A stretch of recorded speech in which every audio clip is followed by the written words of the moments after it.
friends, and welcome back.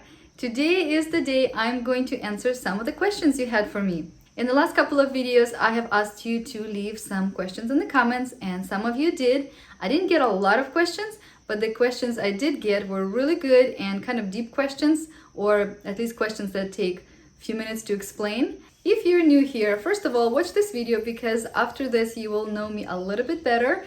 But second, if you like this video, give it a thumbs up, subscribe, and click notification bell so you won't miss my next video.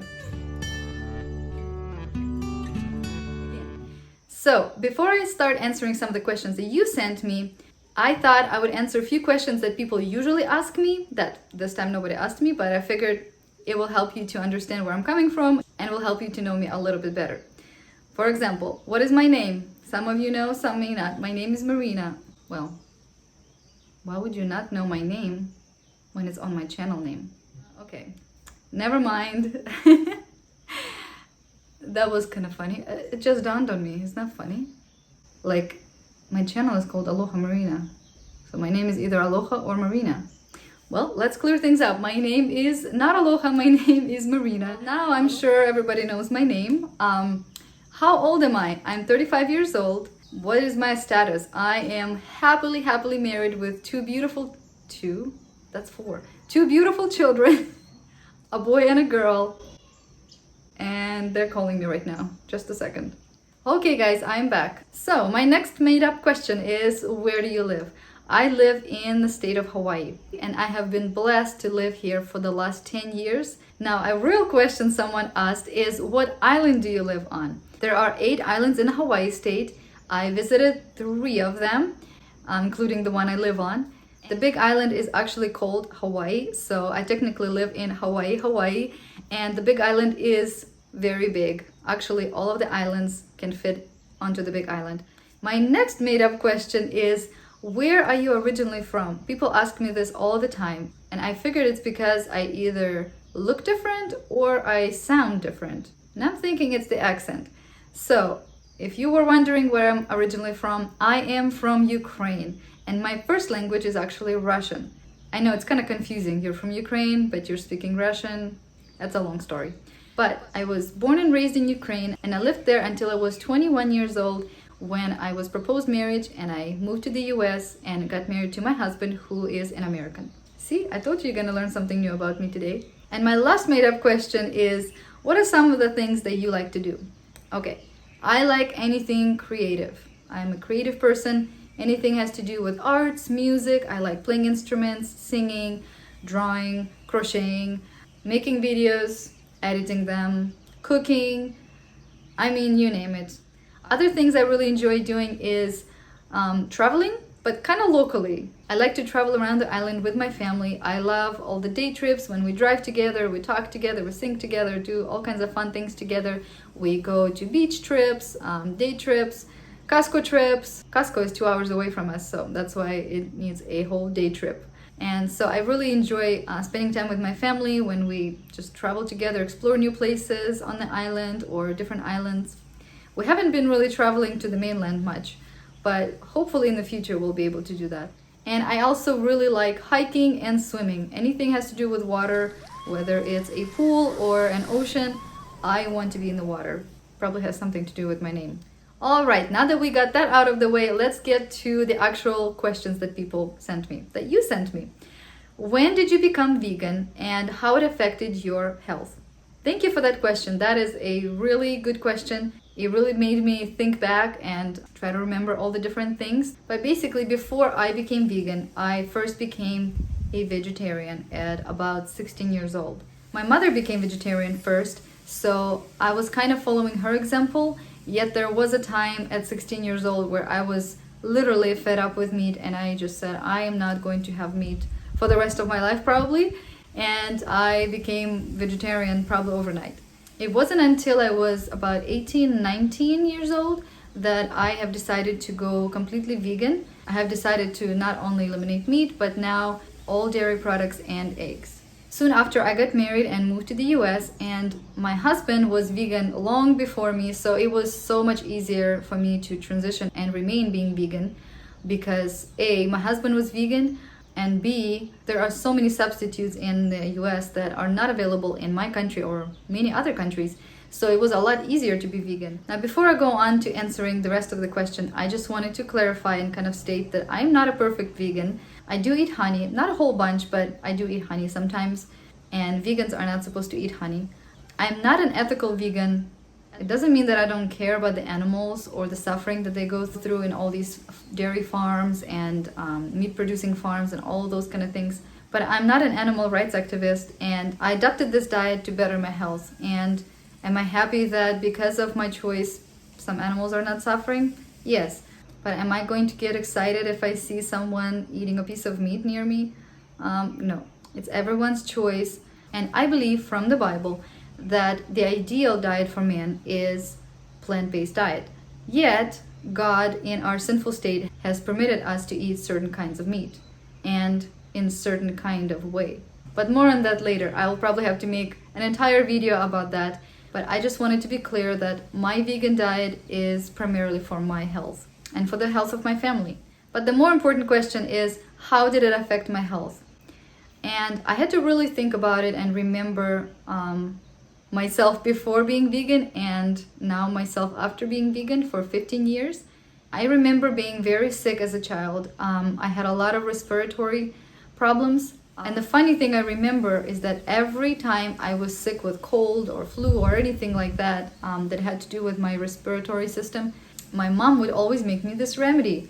And it was dairy milk with some honey, and I think there was a pinch of baking soda. I have no idea what baking soda was for. Why I say it's funny is because dairy milk actually contributes to congestion and having problems with your respiratory system. Some other significant issues I had with my health were with my digestive system. When I was 6 years old, I had to have an emergency operation done to remove my appendix.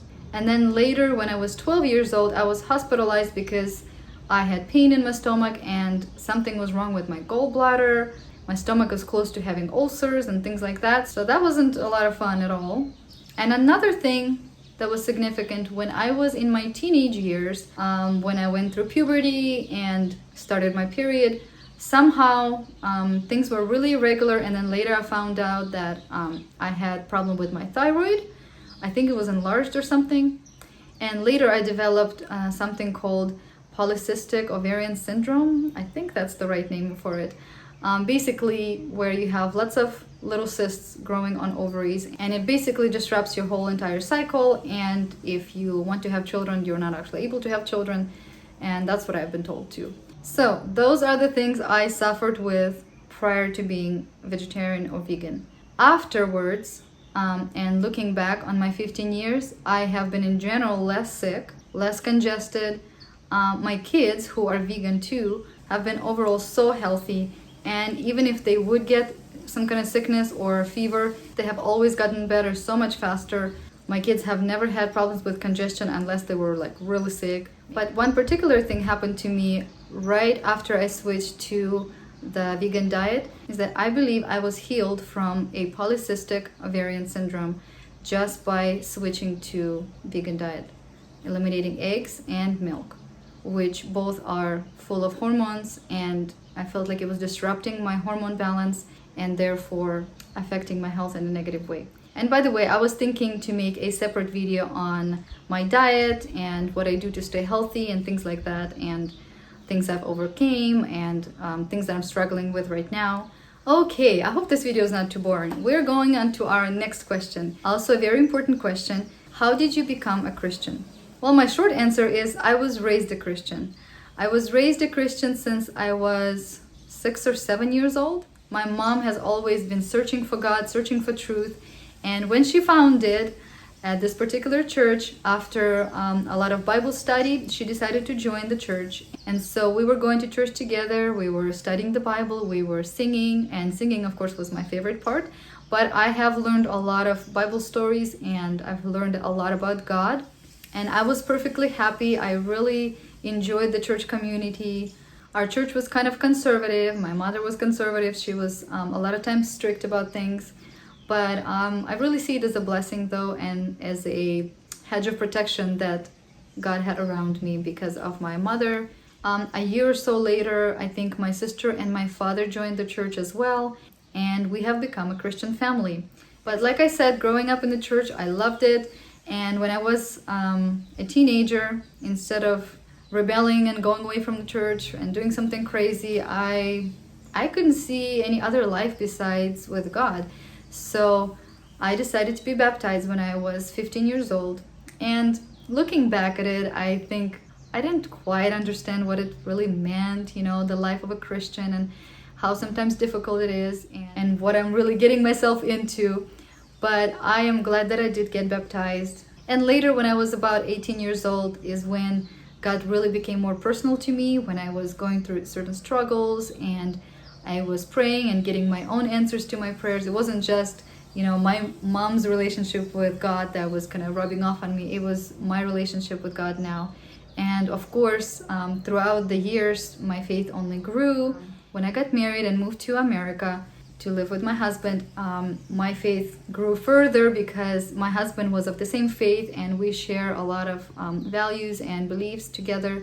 And it really helped me to grow more and even gain more understanding of the Bible and myself. But I think my faith has grown a whole lot in the last about year and a half, when we lost our home, our property, our peace and health for a while. It was the most difficult time that I went through in my entire life. And when all the prayers in the world didn't save our beloved home, when I did not understand why, when I did not feel like God even can hear me, when all I felt like doing is giving up, God was actually growing my faith.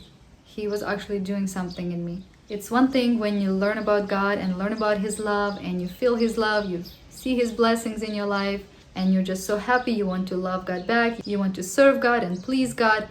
And it's an entire different thing when you feel like God can't hear you, like God didn't answer your prayers, like God doesn't care, when everything goes dark, yet you still choose to trust that same God and trust that He still loves you, that He still has a plan, that He will still deliver you from this darkness. And it was a very difficult time, but now kind of on the other end of it, I know for a fact that God loves me, that He only does things that are best for me. I know that He will provide. He already has shown it in so many ways. And I feel like with God, I don't have to be afraid, even in my darkest times. And so that was my experience.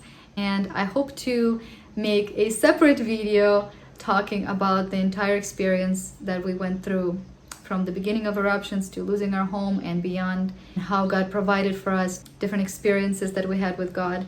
And I hope it will be a blessing to someone. Okay, let's go to our next question.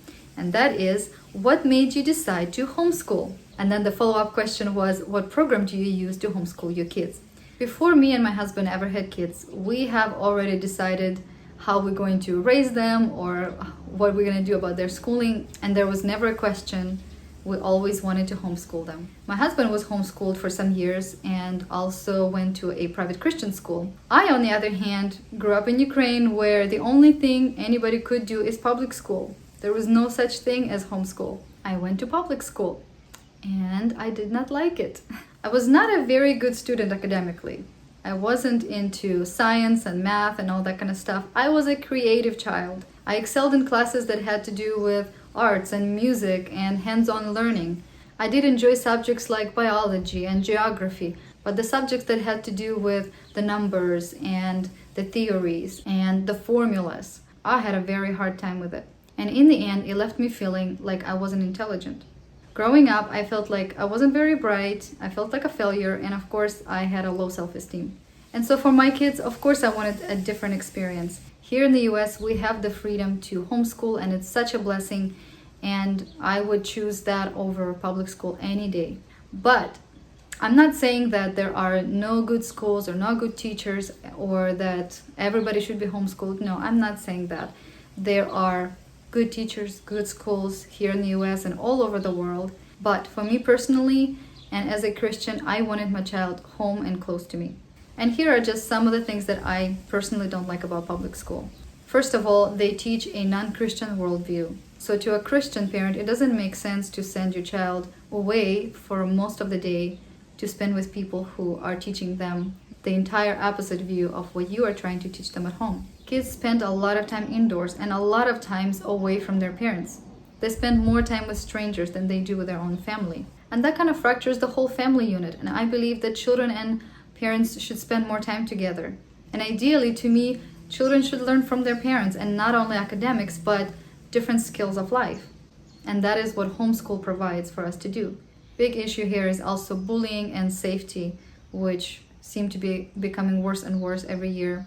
And the last one, I believe that public school has inferior education. We hear over and over again that the quality of education in the US is not good. The standards seem to be low, and a lot of kids don't even learn to read. That always shocks me. And again, I'm not saying everybody should homeschool. Everybody has different lives, different circumstances. I'm very blessed to be a stay-at-home mom and able to homeschool my children and influence them in a positive way. But there's a lot of parents who have to work. Both of them have to work, and they have to send their kids to school. And a lot of times they don't have money for private school. And I completely understand that. Now the next question was, what program do I use to homeschool my kids? And we use Abeka Academy. Before we started homeschooling our kids, we did a lot of research. My husband is a pro at researching, so he actually found this program. And I really, really enjoy it. My kids enjoy it. It's basically a Christian curriculum from K-5 to grade 12. And you can go accredited with them or parent-led. If you go ahead and be accredited and send them all the grades and all the different papers, then at the end your child can actually get a real diploma. And they'll be able to go on to college with no problem. So that's what we're doing. We're doing accredited Abeka Academy. Basically, they send you all the textbooks, they send you the DVDs. You have a teacher every day teaching your children, a professional Christian teacher who explains things in a wonderful way better than I can explain it to my kids. The thing about homeschooling, some parents are confident in teaching and they pick and choose different curriculums and they make it their own. And that's wonderful, but for those of us who are not comfortable teaching by ourselves, or maybe you're working from home, or maybe you have multiple children, this program is really awesome. They have a very solid traditional education, like I said, taught by professional Christian educators or teachers. They have an amazing early reading program, where from K-5 to second grade, they are learning to read, and after the second grade, all the way to the 12th grade, they are reading to learn. And I had a first-hand experience with their early learning program with my 5-year-old. This year, my son started school, K-5. Before he started, he didn't know how to read. In fact, he was still confusing some of his letters. Now, 4 months into the school, he's actually reading simple words, like 3-4 letter words. Fun. Right. It is fun. It is fun to run. Good job. And he's actually exciting to read. He's excited to learn. They also teach them cursive. I really wasn't sure how it's gonna go, but he's actually doing pretty well and I'm really proud of him. And Sky, my oldest, she is just thriving in school. She reads very easily. She also loves arithmetic and science and all these different things. She is just on top of it. And they have learned all of these wonderful things while I was at home with them, yet I was working from home. And even though I'm not teaching them, I check their school, I oversee the whole entire school, and if I see they have some questions or some issues, I work with them through it, and it just works so wonderfully for us. And again, I know I'm gonna sound like a parrot, but I am planning on making a video about the homeschooling subject. I know some of you have asked me to show, not just talk about it, but to show how the kids do homeschool, and so I am planning on doing that in the new year. And that brings us to our last question, and I hope that this video is not too long. I know I have been filming for a while, but I hope I'll edit it to be a lot shorter and concise. The last question is, what makes you the happiest? And I thought it was a wonderful question, and it really made me think, what is it that really makes me the happiest? And there are a few things. I am the happiest when I am at peace with the Lord, with myself, and with others around me. Another thing that makes me very happy is when I am around my friends and family, especially family that I don't see very often. I'm also the happiest when I am out in the nature and just enjoying God's creation. And the last thing is, I am very happy when I'm able to share something with someone that will help, encourage, or even inspire them. If I can do that for one person, it makes me so happy.